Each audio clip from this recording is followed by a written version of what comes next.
share some kind of highlights amongst each other to, I think, kind of take a little bit of the fear away, maybe of like, oh, I don't know if I can do this program, or how would I start this partnership.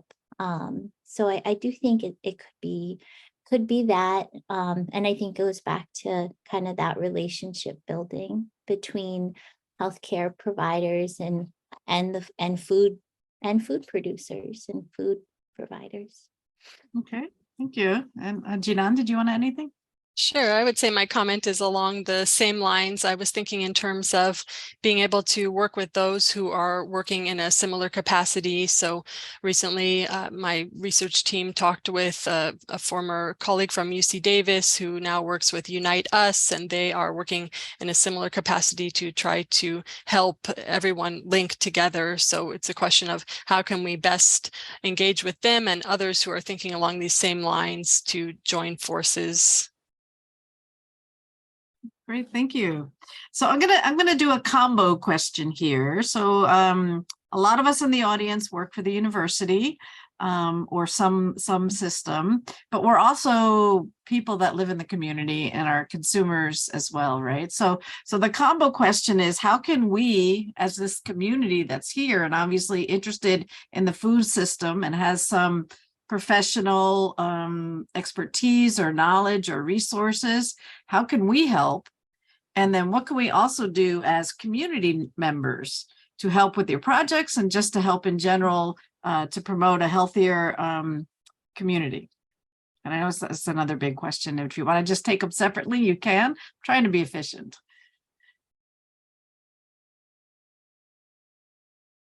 Maybe it was too big. All right, let's start with this way. How can we professionally on this call help you? How can the university help? How can the food systems group that's here? How can people that are working on these areas help your project?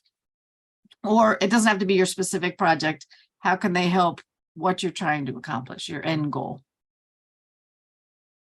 I guess I could mention something that relates specifically to my project, and that is at this moment, as the first step, I'm trying to connect with healthcare providers who would like to participate in interviews. So that would be one way you all could potentially help, to put me in contact with anybody who may like to participate.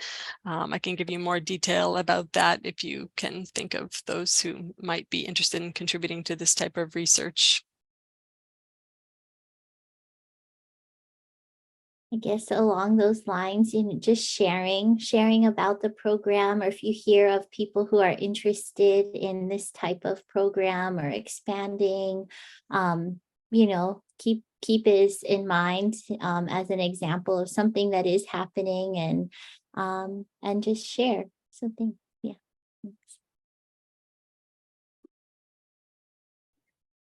And in addition to sharing, I think in the grand scheme of things, acknowledging that Aina connectedness, that idea of connecting with our nature, land, environment, it's a Hawaiian value, but it's not Hawaiian specific, meaning we are all nourished from land, we're all nourished from our food, we're all part of the food system, as was just mentioned. And so taking the time to build relationships, as was mentioned, that pilina, not just with each other, but also our land and our environment, and thinking about the way in which we're contributing positively to the food system, even by just taking that first step of getting familiar with your elements and the place names of the spaces that you're in and the people of your communities and the various communities that nourish you. I think that is a huge step in the work that we're doing, especially with Aina connectedness.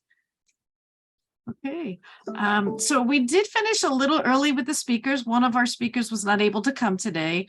And so I don't want to, we're not necessarily going to go all the way up to the 11:30 time, but I did want to put out there one more time. Is there any other questions that anyone would like to ask? Sure, I would ask one more question for Monica. You mentioned the food and activity bags, and I was just wondering if you feel like families have been receptive to that. Have they been using it? Do you think they're completing the activities in it? I think Ming Wei said that some classroom teachers have been using it, and maybe I'm not sure if you've heard good things from that. Well, I think Ming Wei shared, that she knows probably more about how the teachers are enjoying those. It was and Mapuana is on, Dr. Antonio's on Sharice's dissertation. So she is analyzing a lot of that data. I got to be the lucky one to actually interview a lot of the participants because I'm like the person they don't see at the farmer's market. And so a lot of, because if they have to look at Charisse, she made the kit and gave it to them, and then they're going to they're going to maybe tell her something different. So the things I heard, that families really loved the recipes and they really enjoyed that. They just needed, the paper activities are a little bit hard to get. It was hard for the families and parents and kids to connect around some of kind of those activities, but definitely all like the cooking skills, getting the cooking tools was really great. The families really appreciated that, and the kind of skill building activities were really well received by families. And the Fab Kids actually came because we couldn't have any in-person interaction at the farmers market. So we were supposed to have these education booths.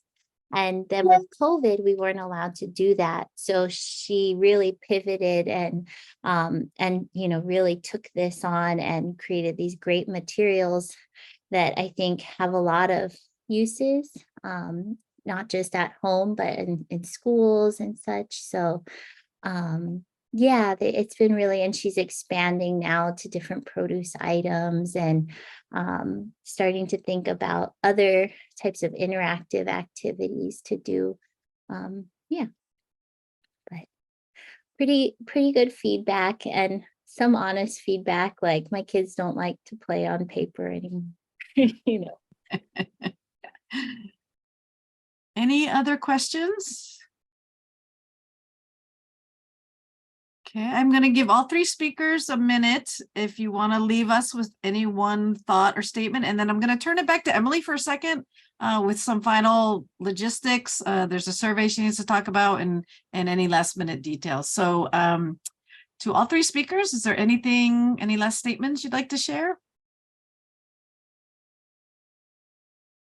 You don't have to.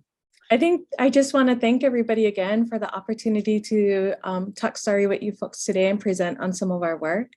It's truly was a humbling opportunity to be here today, and just want to mahalo you folks for even having these conversations in these forums, which is such a huge step in seeing that change in our food systems, especially as we think about sustainability. So mahalo to you folks as well. Yeah, Nancy, I was just going to answer that second part to your question, but Sure. I echo the thank you for having us. But I think just that conscious effort to buy something local is what we all can do as a community, or grow something ourselves, or buy some, supporting them. I think it, my observation in the communities I get to work with is that if we all were buying, it might be a little bit more accessible, and so that might help in supporting that. So yeah, that's my. Great, thank you. Angela? And I'd also like to thank everyone for having us today. And my thought would be that I would like us all to keep in mind this idea of making the healthy choice the easy choice, because I think that's really at the heart of what we're trying to do. And when we really think that through, we need a variety of different changes at the different levels of influence, as Dr. Novotny mentioned at the very start of this presentation today. So I think that's really where we want to go. Well, thank you. And Emily, I'll turn it back to you. Thank you, Nancy, for moderating, and thank you again to all of our speakers today for joining us, to Soti for organizing, the rest of the team, and to all of you for taking time out of your busy lives and to join us this morning. I think together we can hopefully, move the needle on some of these really important issues and improve that quality of life and health outcomes for folks across the islands. So thank you again. Just a quick reminder, Soti's been putting the survey for the forum into the chat. If you could take time to jump on there. Just a quick feedback and evaluation for this. That'll really help us to improve these forums and make sure that they're, that they're meeting the need and serving a good purpose and is a good productive use of everyone's time to continue these conversations. So with that, thank you all again. And Soti, any final words? No, thank you all the speakers for sharing their projects. This is what we intended for, to connect project leaders together and then open for collaboration, to the community wide. So I would appreciate our participants